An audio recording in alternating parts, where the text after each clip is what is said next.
Heiner.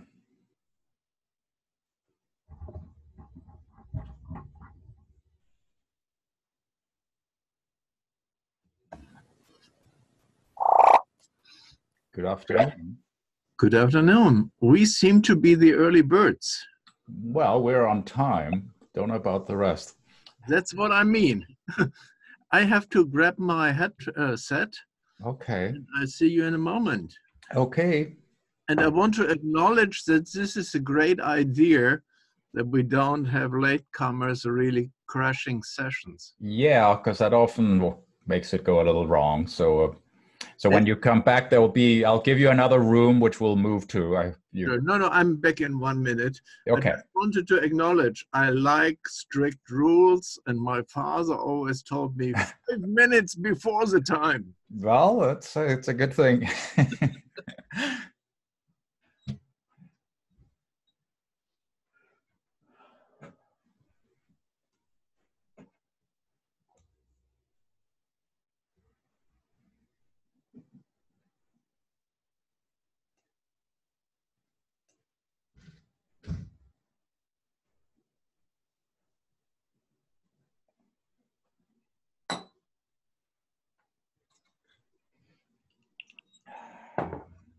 Hello, Colin. Bonjour. Bonjour, ça va? Ça va bien. Et tout? Très bien. Merci. Hi, Heidi. Hey, hello. Hey. Hi, Colin. Long time Hi. no see. Yes, you've got a show coming up too, right? Yeah, but tonight I'm only streaming. I have already done the conversation. So I'm less in how do you say? Stress. Yeah. Also, sometimes You it become, doesn't work either, so you never know. yeah. So you're becoming pro then, taking care of the risks. I don't want to take these risks all the time anymore. Yeah, I don't blame you. I've been learning to chop videos, pieces of them. So Yeah. you see, we Germans are well prepared and in time. On time, you Germans. Yeah, that's good. Hi, Colin. Long time no Hi. see. Yes, I'm prepared too because I was here an hour ago. Canadians. Yeah, I noticed. Yeah, you were you were really early. Yeah. So there'll probably be we'll see who shows up. But what we'll do is I'll give you the address of another room, and you can put on your sunglasses. And once we move to the other room, the rules change. Then we're in the dialogue space, and we no longer address each other. We're saying what needs to be said, which might be a different threat for each of us, but often it sort of interweaves in interesting ways. But by kind of doing away with the social stuff of, oh, this was great, or no, I don't agree, that allows us to access some other things, which is interesting. It also has its own challenges, but it potentially allows us to more authentically get into what actually is going on for us. So I'm just gonna post it here so you guys have it. So it's the same one I used last time. And there's the technicality of first I would need to end this meeting before the other one really is active. So if you went there, maybe it would tell you that the host is in another meeting or something. So we'll try to sort of synchronize roughly when we leave this one and go into the other one. So anybody who's on mobile probably needs to, I don't know, write it down or something, because if you just click on it, there might be some issue.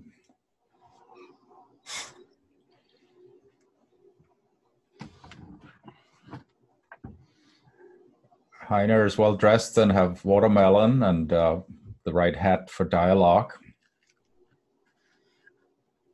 You're dressed for dialogue, Heiner. I'm about to get ready, like we were playing in the early days of our conversations, to Yes. be ahead and give the power away to others. Yeah. Ah.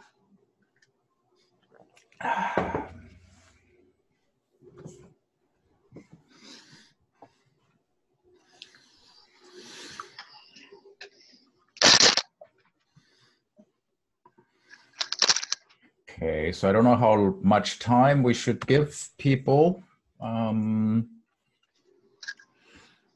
For anybody who's just a little bit late, I don't know. I think there were many people in the list of interested. There really were quite a lot of people, but that doesn't always mean something. The time change thing is always irritating. So. Yeah, so, but I think Colin was the only one who showed up an hour early. It sends me an email if somebody gets into the room and I'm not there. But I didn't notice anybody else, but that might have thrown off their plans. You know, I often think the other way around. This year, it's the first year I succeed to have it right. But I try to think it through and I never succeed because it just doesn't really make sense. Doesn't work. That's why I told you to go to standard time. Yeah, we need standard time.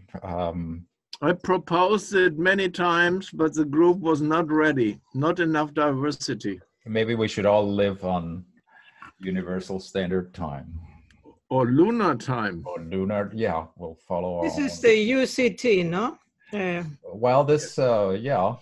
That would That's be what nice. I'm using now. UCT +1 is here, no? Yeah. That, and in short time, in 2 weeks, will be +2. yeah. So that's how it works. Yeah. No, it's so confusing. If we can get this in the whole world right, that would be good. That would really be nice because it wastes a lot of time. Yeah. I see the proposal of UCT is 40 years old. And green time is maybe 200 years old. It takes long time to adapt. Yeah, it's it would make sense if we just got used to, if I'm living in some other part of the world, I wake up at 3 o'clock or something. It doesn't really matter what the number is, but it would be nice if we agreed on what time it is, which we don't. Yeah, and that's what you need a measurement for, and UCT would be the right thing to refer to, no? Reference. Yeah, that would be because that doesn't change. There's no tricky thing with that. It's reliable. You see, we use it since many, many years in international coordination. And it doesn't work other ways because some people are suddenly in Tokyo and then they are in Buenos Aires. Yeah. Oh, it's confusing. Well, I think we're going to shift the people who otherwise said they were going to be there. Doug, Wael Al-Sat, who I've never met with, but he's been on my friend list for a long time. I know him through Franz Narada. He is a permaculture guy in Palestine. Okay, so that would be very interesting.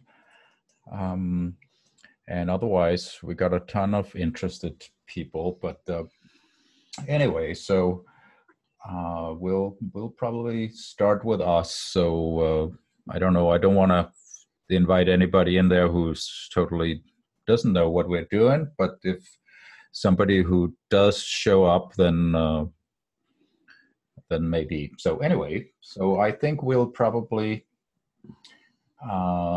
end this meeting, and if all of you have the link or the number ready so that when I quit this one, we can show up in a moment in the other one. And once we do that, we switch into dialogue mode. So no more hello, how are you? We switch into the more, well, whatever dialogue is, we'll see. So I'm going to end this meeting for now, and I'll Will you intro? Oh, he's already gone. Yeah, so I won't, there'll be no intro or anything. So just we'll end this and we'll be right there in a moment. So see you in a second.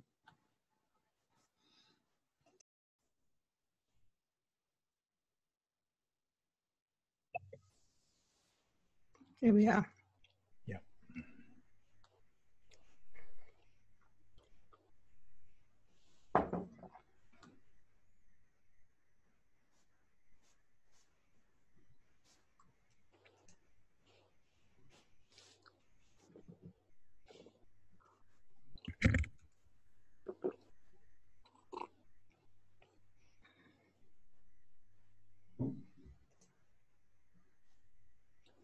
What I want to say is that it's gray, really gray, and I hope it will rain because we had 6 or 7 weeks no rain.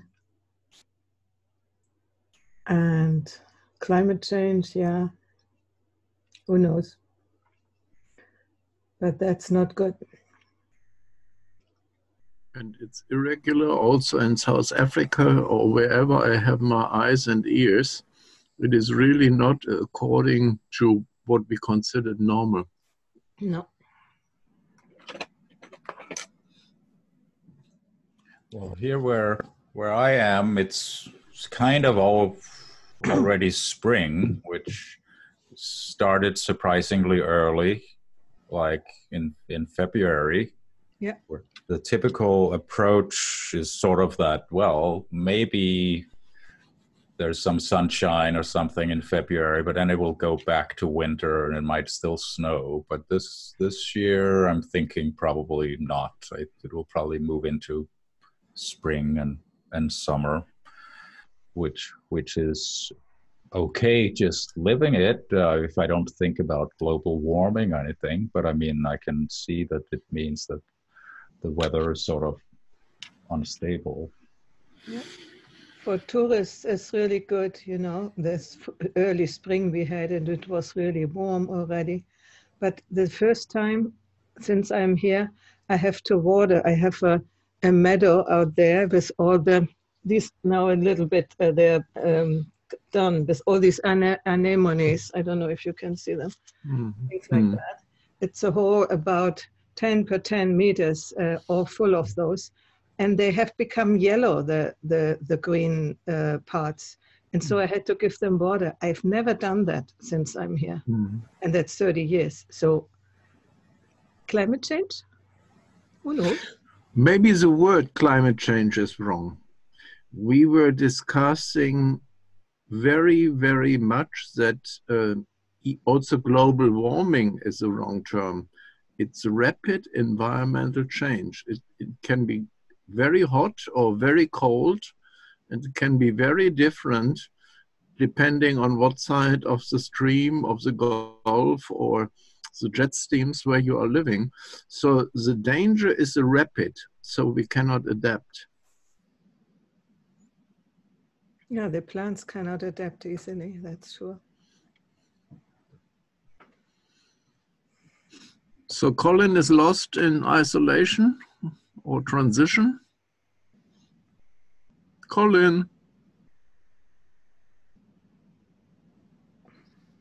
I am just here in voice.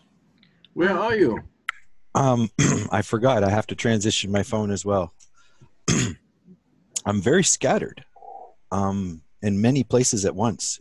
It's hard to feel centered.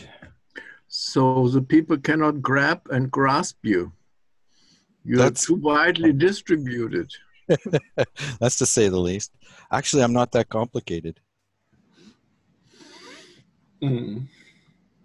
Join meeting. So I'm noticing how somehow this time we do the dialogue feels very different than last time, and I find it probably hard personally to, like, it's sort of stated that there's no facilitation, so I'm going to refrain from sort of trying to push us back to what I think is proper dialogue. But at the same time, I think the answer to anything in dialogue is just to sort of include whatever happens and reflect on it, look at it. So like to look at what's happening here with this constellation of people that we are, and then the topics we bring up, everything is sort of right. And I think it moves forward by just sort of being present with it and noticing what it is and what it feels for me. I'm just noticing sort of feeling slightly panicked about whether I should sort of push things in another direction, which I'm not going to do, because what's there is perfectly fine. I'm deeply immersed into the word kindergarten. In English, even they write it with T, but it's a German word. So it's a garden, like a paradise with a D. And I was really enmeshed by 7 persons approaching me directly because I wrote something like, "This feels like kindergarten." And what I have in my mind, what is really bothering me, for me, kindergarten is something very important. I have a friend, an American, a book writer, who is always with us in Crete. He wrote this book, "Everything what was really important for me, I learned in kindergarten." And so I will post that in a moment. It is how we can expand the group from the kindergarten, 4 people sitting at a table, to 7, and then 70 people sitting in a circle, without one is crying at the other or one is dominating the other as a talker.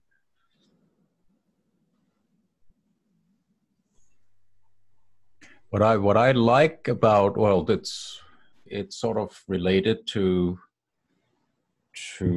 what Heiner said. Sort of in kindergarten, it's not about, I mean, whatever you want to play with or what you want to do, it's sort of okay. There, I mean, there's some rules of order, but otherwise, it's fairly open what you do. And I kind of like that idea that, I mean, any of us, whatever it is we have in mind or what we want to do or what our project is or our intentions or activities, it's probably fine. But we so often sort of try to adjust it to what's acceptable or what would fit the theme or what the other expect, or we'll try to package it. So we don't really say what really is our thing. So I think if we can feel free to do that, to actually share what we have on mind or in mind or what's going on and what we feel about it, and later on we can sort out who else thinks that's a good idea or not. But that's the first thing, is just to feel safe being there. Kind of like one feels safe in kindergarten. There's not a lot of pressure on it. I mean, there's somebody who manages the perimeter of what's going on, and there are a few rules about when we eat our afternoon snack and things like that. But otherwise, we just sort of do whatever we feel we need to do with the people who feel like playing with us. So I like that as a metaphor. I have this thing here playing with me and with everything on my desk. It's really a kindergarten, this little boy. Yeah. Do you know the word Katzentisch, cat's table? When we were in large groups with the elders, the children were put to the cat's table, the small table for the little 2-legged people. And really, I felt, for me, kindergarten was being on the same level. You're not supposed to be on the small table, but you are treated as equal, and you learn to take ego out.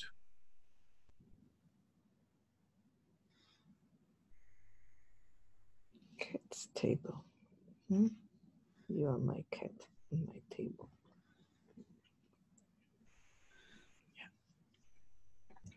I noticed recently, the last maybe year or so, I'm personally more focused on my own process than I've been before. Meaning I'm more following a thread of what's going on for me and my own development in different ways, like working out or working on my posture. Some of these things are physical. Some of them are sort of personal discipline or pleasure, whatever is going on in my life. But like by following my own kind of threads, it is sort of new for me, where otherwise I would tend to more try to guess what the world needs and what I'm supposed to do, sort of more look externally, try to figure out how can I best be of service to the world. which is a good and noble thing to do, but often the answer seems to show up better by me following my own threads, even if at first I can't see what that has to do with anything, or it's just me, or self-indulgent. But at the same time, that's what tends to follow my own energy, and I sort of suspect it's more possible and productive to work with other people if one already is doing one's own thing. So I actually think it's a good thing to do, but it's sort of strangely new for me, even though I've been in some kind of personal development approach for many years. It's kind of new for me to decide that it's perfectly okay to mainly focus on what's needed for me before I move on to what else is needed. So I kind of like that, but it still makes it hard to how does one share that, like on Facebook and places like that. It might feel very sort of self-indulgent to just talk about oneself and one's workout today or what one is eating or something. And it could be, but I think it would be best to feel free to share what actually you find is important. I feel something, let's say, similar, but on the same time, I was very retirado, back in my own shell for the last few months. And then I'm asking myself, is this okay? Or is this depression? Or should I blah, blah, blah, blah, blah. So I'm not really sure for myself if this is a good way to close myself from, in the own mud, let's say. Or should I go out and see people? And I mean, I do it sometimes, but not really often. So sitting in the evening, listening to music and alone, and I have people living here and they don't speak a lot because they are from Finland. And I find it difficult to engage, and so I don't. And so for me, it's the question, I don't even share that on Facebook or things like that because I don't like Facebook. The questions, where is the right proportion or the balance to be with yourself, or where does it become dangerous, or dangerous in some way, falling into depression or something, or where is it selfish? Or so in that sense, I connect really with what you are saying. Is it okay to be focused on oneself and still do something? I mean, I'm really of the idea, if you are not really good with yourself, how can you be good with others or get a message out or do something good in the world when you are halfway broken? So.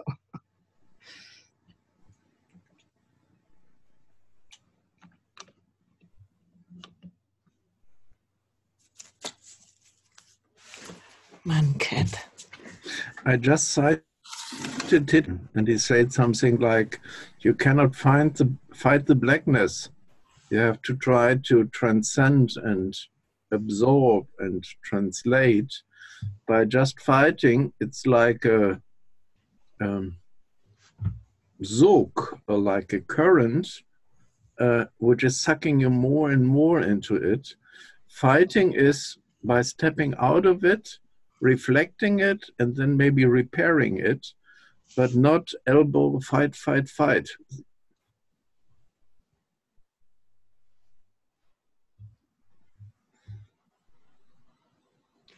It feels like fighting against the windmill wings, Look, that's what I thought. Come on.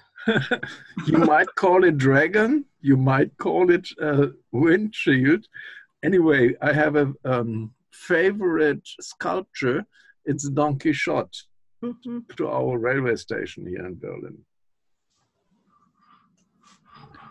I think it's also that one's own stuff. Like you can fight your own shadows, and you actually have a chance of doing something about it. Like if you have some blind spots or some things you find difficult, there's actually some things you can do about it, and you might actually overcome that and change it. It doesn't have to be alone, maybe with some help. But there are many things in the world where it is like fighting windmills. Like you're not really in control. You're not in the right place. You're really just sort of shouting your opinion into the wind, and that's not very effective. So there's a point in acting where you have a chance of being the most effective, and really where you have the most leverage in many ways is yourself and your own life. And then you can look further than that, but starting by changing yourself is the most doable and possibly most powerful thing one can do, rather than going and persuading everybody else to act differently. So I could start with myself and then maybe be a good example, or find others who are trying to work on the same things. So just sort of logically speaking, there's a point of working on oneself first, including one's own darkness, shadows, difficulties, hard parts, and try to figure out how to overcome them. So that opens for me another box of worms. What does it mean, working on yourself? That can be in the same way as it was in the youth, in childhood, when they said, you have to be like this, and you have to be like this, and you should be like this, and you have to blah, blah, blah, blah, blah, blah, blah. And more often than not, I feel, or I notice, that it's continuing, this not being happy with who you are, or in that case me, is who I am, but trying to change. And I really begin to doubt if this is a good way to be with yourself. It still seems to follow old, imprinted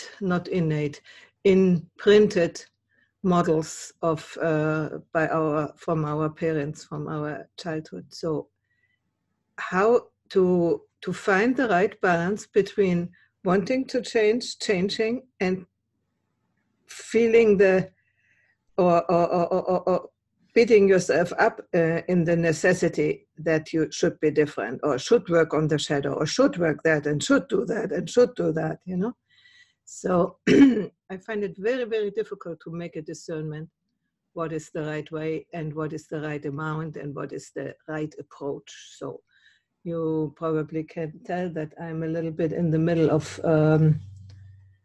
thousands of little pieces, in a, how can you say, like a lottery box where all these, what is the Loos, Heine? What is the loss?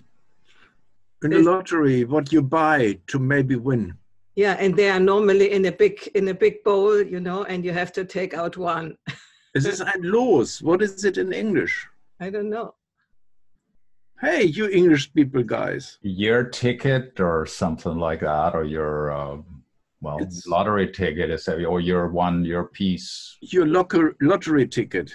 Okay, yeah. So, and always needing to get out one, and who knows if it wins or not. I do notice that it probably is hard. Like I would tend to sort of a little too easily spread advice like that. Everybody should just be working on themselves, but that's not straightforward. Like, what is that? To me doesn't mean beating yourself up about what you should be. I mean, part of that might be to accept yourself and feel good about whatever you are. That's a way of changing too. But if one hasn't sorted that out, then one might just make it worse by beating oneself up. I should really be different. Or having all these role models you're trying to live up to, and you don't know how the hell to do that. So it's easy to say. And I can say it in part because I've spent half my life with all sorts of personal development approaches, and I'm trained in NLP and various other things for changing myself and others. So it's kind of easy to say just do your own work, but what is that? The same with like meditation. It's good to meditate, and that means certain things to me, but some people, they get really stressed about meditating. They sit down and they're like, I'm trying to control my thoughts and I don't know what to do. So it's hard to give that kind of advice that is very simplistic. You should just do this, just sit down and empty your mind and relax. And for some people that becomes relax. I don't know how to relax. What should I do? You're asking me to relax. What do you want from me? It's a tricky thing. I still think people should work on themselves, but it needs sort of some kind of gentle assistance or a group of people to help with that. Maybe it's hard to figure out by oneself. Now, we don't all know what to do. I don't always know what to do, but I do seem to have a way of finding reasonable flow the next step, but we don't necessarily all have that. And when we're stuck, then what do we do?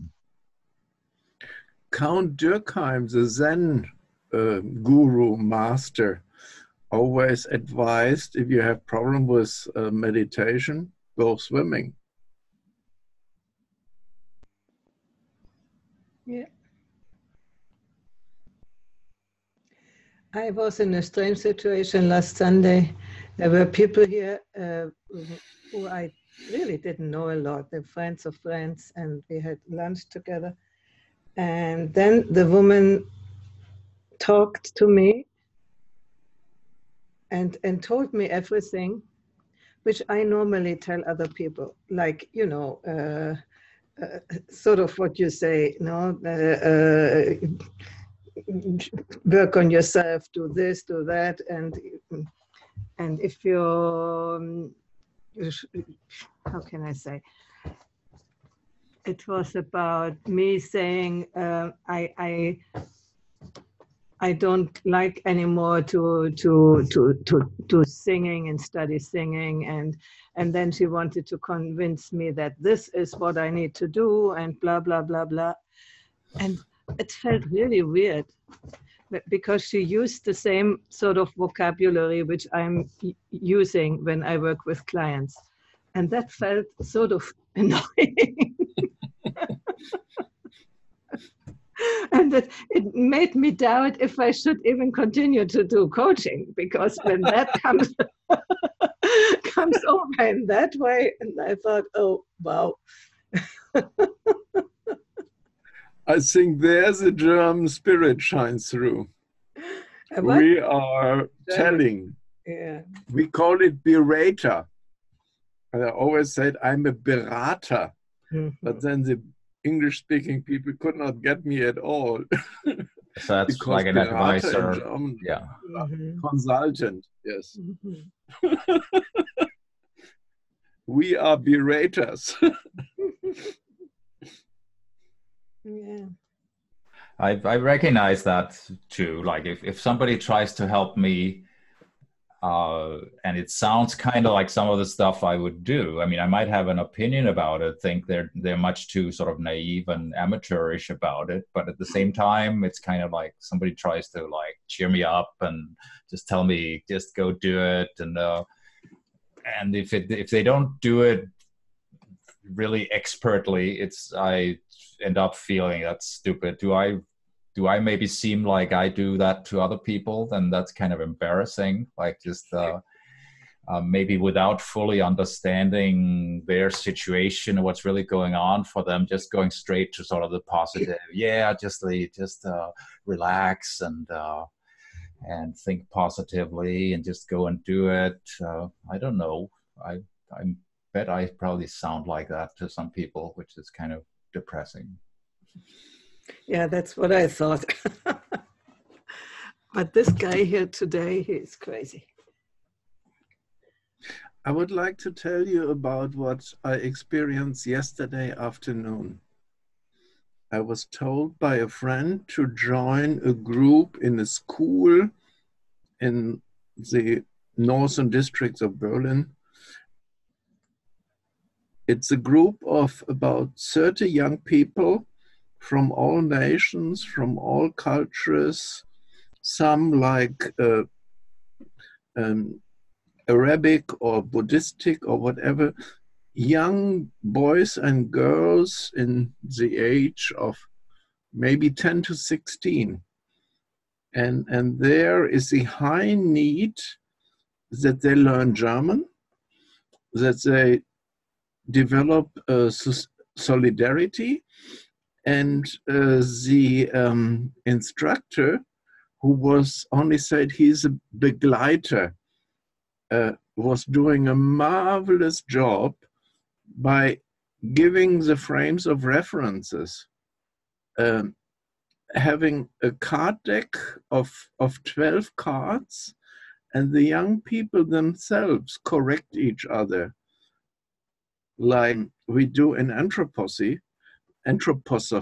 Rudolf Steiner, that we put the extremes together, like a magnet, the plus and minus explodes, but sometimes evolves and progresses. And this was cooking and learning, what we experience with his guidance groups and observer, how these young people change so dramatically. And this card desk with 12 cards is now in 7 languages. I will see if it is online available. But for me, it was really fun and I really enjoyed.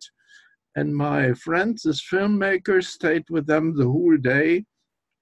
It was really, really important that not the teacher or the consultant is in front, but he empowers.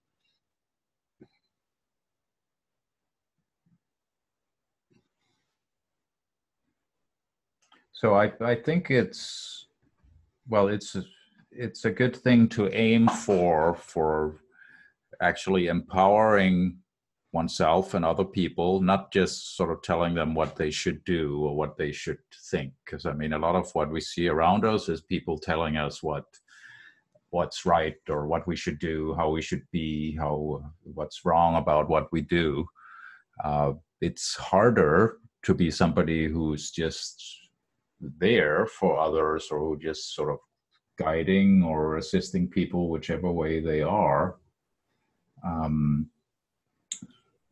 And I don't have an answer to how to make that shift, but I just see that it's becoming increasingly not effective to just throw your opinion around. Like, lots of people have disagreements about all sorts of things, have opinions and lots of references, and most of it doesn't really go anywhere. So the things that tend to go somewhere is more of the nature of just being present with whatever is. I mean, whatever is going on for you, let's try to help you from there. But and again, it's dangerous it's hard to do without sounding like sort of a superficial coach. That's just like if the sort of a naive kind of coach will sort of pick the first thing you say you want to do, and you're like, yeah, let's do that. Let's just, but well, I might not be done sort of sorting through it. It's just one thing I said. We haven't gotten to the core of it. So it's hard to be present with helping others to really sort of go through whatever they need to go through and really get to the bottom of it. But it's I think it's really worthwhile to try to find more circumstances and opportunities to do that.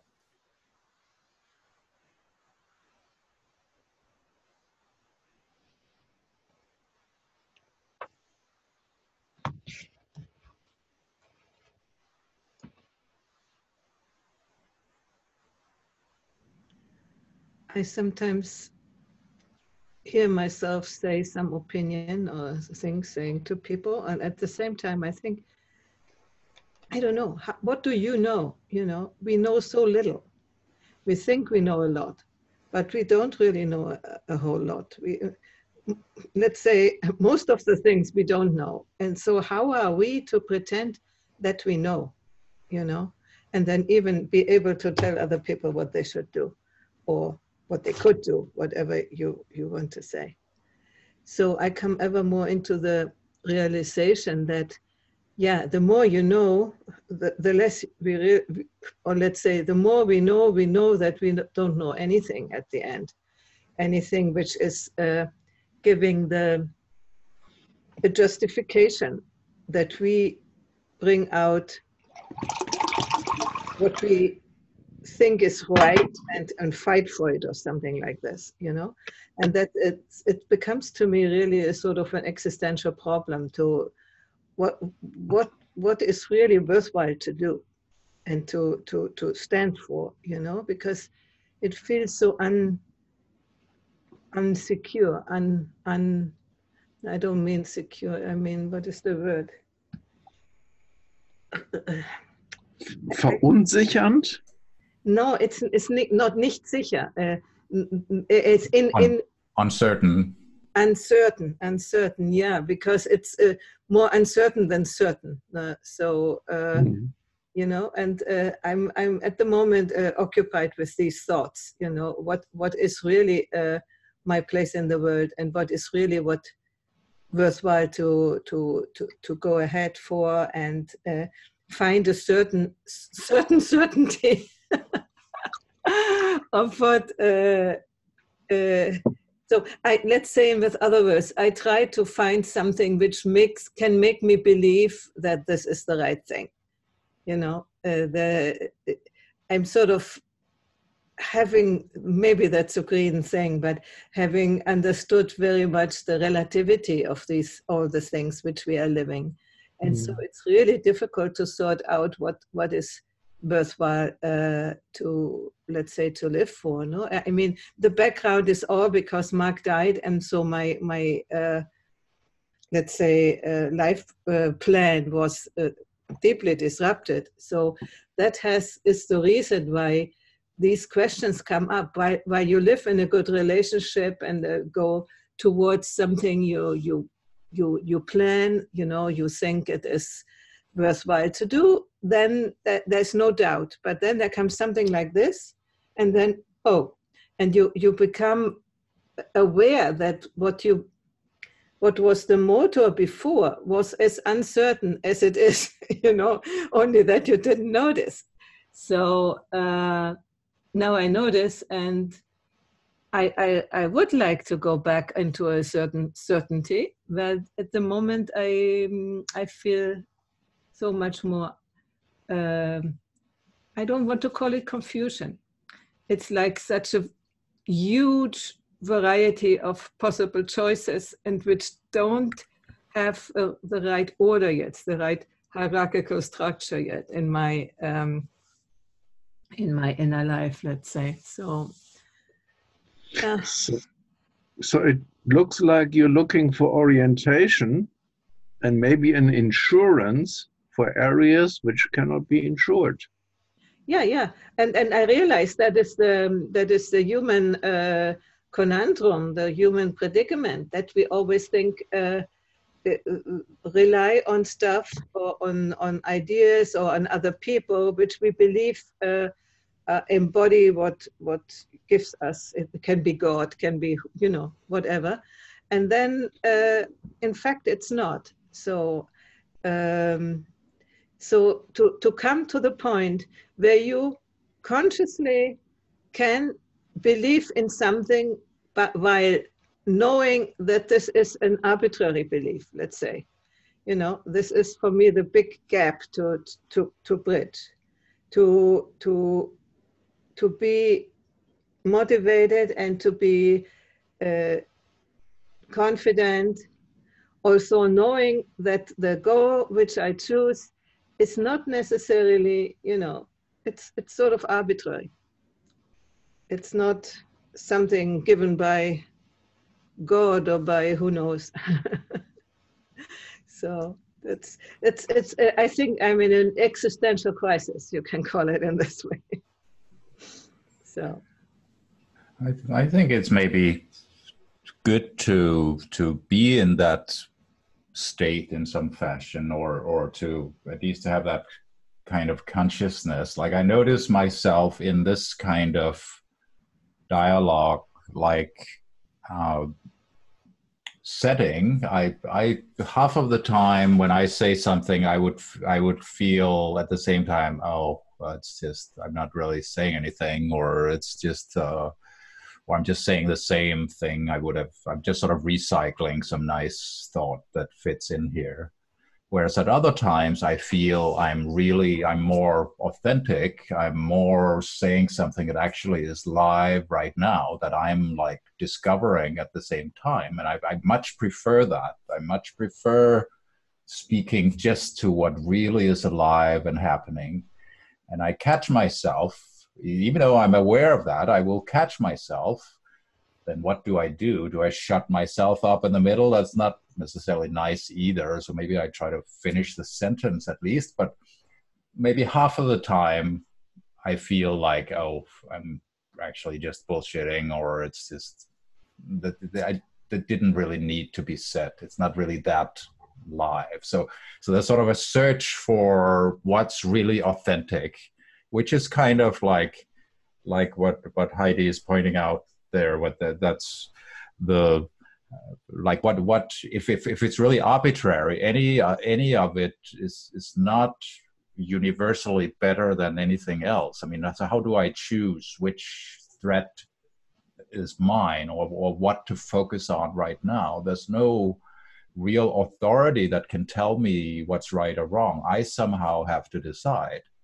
And I know that, or I think I know that it's in some way kind of arbitrary. At the same time, I believe that there is always something that would make it flow. It's a puzzle, but I think it's good to stay in that consciousness and try to become better at authentically saying or doing what you should be doing. It's not a should, but what somehow is right for you or the circumstances now. Yeah, I somehow feel a similarity to what you are saying, what I want to convey, you know. That also the recognition that nothing, when you grow up to certain levels of development, that nothing is more given, any more given. Nothing is any more of given value, you know. You always have to go ever more into responsibility to choose for yourself and take on the responsibility if it was right or not. And you cannot anymore give anybody else, if it's God or if it's the boss or if it's the parents or whoever, give them the guilt for what you are experiencing. So it's growing up process. I think it's really not easy. It implies a lot of taking over responsibility and not bullshitting yourself anymore with beliefs which are not. Maybe there's a recommendation I can make. It's for me like a purple or golden book. It was written by Friedemann Schwarzkopf on the given and the not given. The undertitle, I think, is Ecology of Consciousness. Friedemann Schwarzkopf was a good friend. He is first starting Steiner School in California long ago. But his deep knowledge, I'm always at awe at. If you cannot find it, Heidi, I'm very happy to share or discuss about it. Mm-hmm. It's not necessarily that I needed a fix, you know. It's just I wanted to state a little bit my present state of existence, let's say. As a theme for your series or whatever, I didn't want to address you, but telling you this is a fantastic, deep book. And at that time, for me, anthroposophy with Rudolf Steiner was important. So the question for me, or Well, I noticed that one can sort of stay in this uncertainty we've been talking about if one feels reasonably safe, I suppose. Like if I'm busy defending myself or somebody's really questioning me or attacking me or something, and I feel like to explain why, then it's harder to do that. Then I cannot so easily at the same time say I'm actually doubting what I'm really believing here. I'm feeling a little vulnerable about it. I don't want to feel that if somebody's like telling me I'm wrong, then I'm going to fight back or something. So it sort of requires a certain atmosphere or enough space to be able to actually stay with a bit uncertainty, to be able to try to express yourself authentically, but maintain a bit uncertainty and to be conscious of that.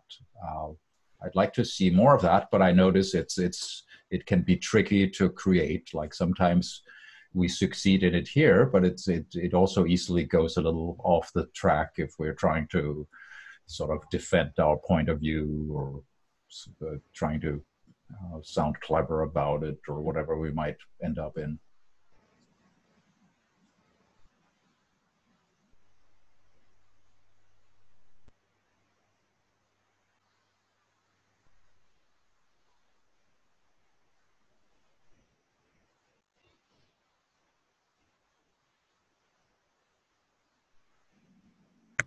I like to say yes. That's all sounds really good. The uncertainty of uncertainty and the need to hold on to it and to find what you feel your responsibilities are within the context that you find them, and double check that you're not overburdening yourself or trying to pass the buck, I guess. I think about Greta Thunberg. I don't know if I pronounced her name right, with the coming out against the world with a simple message to say, like, what's up? Like, I'm not stupid. Really puts the cards on the table. It's interesting how she's going to progress through this from a young age as opposed to somebody who's got a world of experience of things not being as common sense filled as you wish. As we all know, common sense only takes you so far when you get into the details. And the reframings are much too much for some people to contemplate. So how do you show kindness to people who can't hear you? And how do you not get bit as a messenger? It's interesting. Colin, you mentioned a very interesting name. It's having its ripples through my world here since I met her first in Poland at the COP last year, in whenever it was last year. My friend with whom we discussed this today was with her last Monday, where we had this 10,000 young pupils making a demonstration. And he told us some of the origins of Greta. She has very smart elders, and she's making change to her mother, not going by air anymore. She's a worldwide opera singer, her mother, and her father is very much in environmental politics. And this Greta, as an 11-year-old, caved in. We did a lot of negativity image, social, cultural pathology studies for the European Commission. And she was this really going either into asylum or eremitage or killing herself, or observing all this and having this modesty to speak clear. And this clear speaking without her being pretentious to say, I'm the leader now of this group. So he was, as we do a lot of youth filmmaking with Youth for Planet, he observed how the thousands or whatever young people at in Hamburg were acknowledging her, but also getting self-esteem, like saying, yes, we agree with her. We don't need another leader or heroine. And then they spoke about their own things.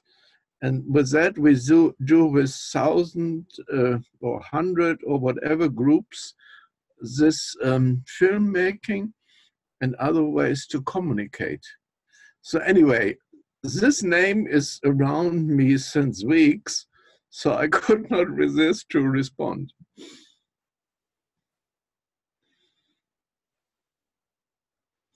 Yeah, I too think about her. And another person I saw similar to that, a little older, was a gentleman who went to Davos and said that anybody who isn't talking about taxes isn't really talking about what's important.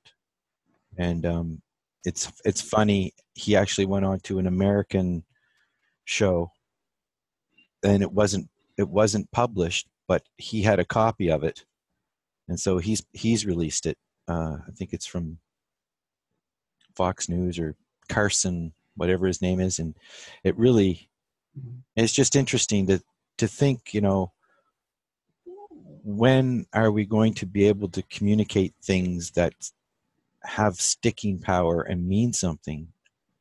And, you know, as well, we're not geared towards long-term problem solving. We're geared towards the immediate problems. So just like some people can't understand evolution, you know, I didn't say I understood it. I just said I appreciate it. Like, I can't really imagine a million years, really. I can think I can, but I can keep writing zeros until I get tired, you know, and then after a while I might convince myself that 100 million of these might actually change something. And then you get people who say, no, we've only been here 6,000 years. And you go, okay. So, you know, it's these frames of reference that you have to find ways that these things that we don't know, and we just assume we know, how can we put them aside to talk about what we do see and not deny that, you know? So that's the idea of having filters, because whether it's a flat earth or not may or may not matter, you know, depending on what you're discussing with whom, you know. Neil Davidson showed me some of that with some of his negotiations, where he just listens and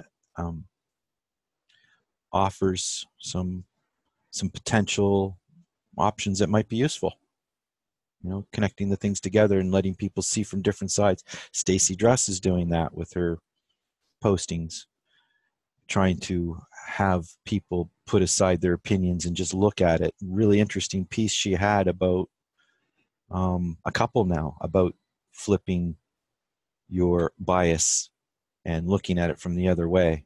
Very interesting stuff, because I think we get pulled into identity politics and identity this and that, and it's more of a sports game than reality. So anyway, yeah, so I think about Greta too, and about the guy saying taxes, and about the flat earthers, and, you know, about what's the right art exhibit to hit that note that people go, yeah, this is something, because it doesn't seem to be going to be written in a paragraph, maybe after the fact, but not beforehand. I think art and the human element, which art can touch, is what needs to be interfaced with. And then the machines can do their work, maybe, to help us keep straight, you know. Anyway, it's just my inkling. We just had 2 book presentations 2 weeks ago here upstairs. One was on the mega machine and the other was on chaos, on how to get involved and not have the mega machine, the Agamemnon or whatever take over. And I responded, as it was more on education and cultural education, that I said, whatever I heard her say, I heard Serene Collins Suzuki, the daughter of David Suzuki, already told us in '92 at Rio. And we did not change. They always speak original, but we don't pick it up. That is this thing. We are not savvy. We are stuck in our mental constructions and sweet isolation.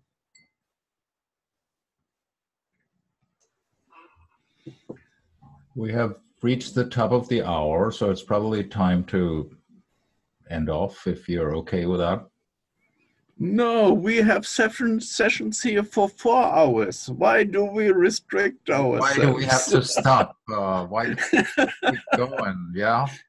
Why is there an end? Yes, that was our record. Next time we do 5 hours. No. Quality's to be savored, not wasted. Good luck with that, yeah. So now this worked a little different than last time. Otherwise, last time I would have suggested that we moved back to the regular room. Now I'm not going to bother necessarily. But if you're okay with it, let's switch from the dialogue mode into a meta mode and sort of examine how this went as an experiment and as a dialogue. And I'll start by saying this was actually very different than last time, which is both good and bad. This was very enjoyable to me, and I liked how we examined things. But also for me, it was sort of less dialogue-like, whereas last time we sort of more went into its more sacred space where it was more sort of meditative and slow. And last time it really made sense. At the end, we would go back to the other room because we couldn't like do the meta thing in the same room. It sort of like felt like that would violate the thing. But now this was sort of more halfway between what we normally do and what I would call a Bohm dialogue. I mean, there's nothing wrong with that. That's just what happened, and I think it was fine. How did you guys like it? What do you think? So for me, yeah, I know that you say dialogue, but you mean Bohm dialogue. So it was definitely a dialogue, and for me, it was an encouragement to talk about what is happening in my inner space, which in this way, I think I haven't told anybody yet. I have written it down a little bit on my journal, but not, and I had the feeling that at least partially you got what I was saying. It's not that I, am desperate or something like this, but it's the exploration of these questions which I find interesting now, and that you were listening to that, and I appreciate that. So thank you. Gave me the space. Okay. I also deeply appreciate it. We did with Tony Judge this Bohm dialogues called School of Ignorance with a question mark, to really listen to each other, to be authentic. And even someone explodes, and we had that before, then the whole group goes with that person. So we don't split, but lump. So this is precious place you're creating here.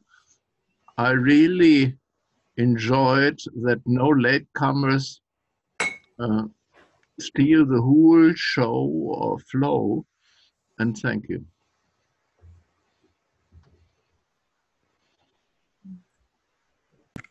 Yeah, this time was different. Last time was the first time, although I kind of related more to being in my own head with people around me who were available, as in like a neighborhood of people on the street. You could stop and talk to them and ask to have a coffee or meet some time for a coffee, or, you know, reach out and connect with people, or you could just keep your headphones on and continue mowing your lawn.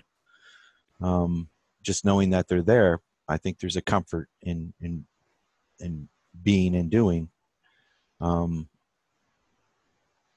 So you could also be mowing the lawn, like Heidi's saying, in her backyard with not seeing anybody. And then your thoughts there are alone, and there's no other squares to see people in who you might be able to reach out to. So I think that's typically the space I'm used to, where I don't see many neighbors, like one or two maybe, you know, in a day. Now, none at all, really. Well, in fact, I'm alone in the crowd now. It's like even different. So, so that was kind of different. And there was a certain sadness and extended quietness as well in the other one. Where this one, I feel there's a deeper vein, not sad, but not so closed off. And so that's why I think the pace was more, because there's always something to say in that type of thing, where the other one, it was different. It seemed like there's a sadness holding things back. And I think one of the ladies mentioned that she felt that.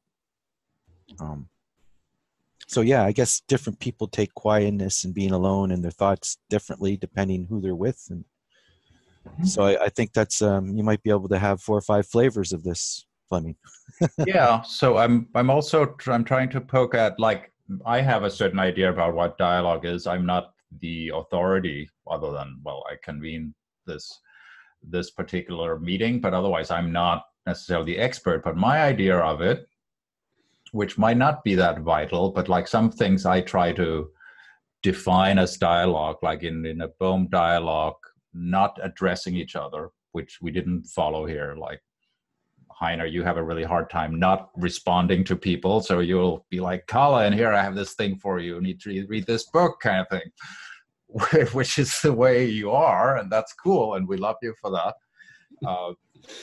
I'd say that's maybe not so dialogue, like the sort of ideal Bohm dialogue for me is like not addressing the other with the solution, or, I mean, it's not that you're trying to fix it for anybody, but it might potentially become limiting to sort of, okay, here's the book kind of thing, and then the other person will respond to that and so forth. Whereas for me, the more pure dialogue was a little more like we had it last time, which maybe feels sort of isolated, like we're each sort of walking around in darkness with headphones on, but there happen to be other people there. Something in between could be fine, I don't know. Or they're just different flavors of it. I mean, in part, the dialogue came out of David Bohm and Krishnamurti having conversations with each other, and they were not walking around in darkness. They were sort of eagerly responding to each other, but still with that idea of not like, well, you're wrong, David, but it was more like they were just sort of keeping responding to whatever is in the space in each their own way. So there are certainly different flavors of it. I can't let go of sort of trying to police it a little bit, or trying to make sure we do it right, or we don't get off in something that's something else. I don't know. I mean, this went very well, so there's really nothing to complain about, just trying to explore it. Next time, no, you shouldn't shut up, but I mean, but you have a really hard time not sort of excitedly giving a reference to somebody in a book or something. I don't want to shut you up. Anyway, no, this was lovely. So this was certainly a dialogue. So thank you for being here. I don't know what we'll do next, if we'll do another one and see if it's different, or if we'll change the experiment. I'm not really sure. We'll see what it feels like, or I'm open to feedback as well. So thank you for coming. Take care. Thank you. See you. See you. Have a lovely time.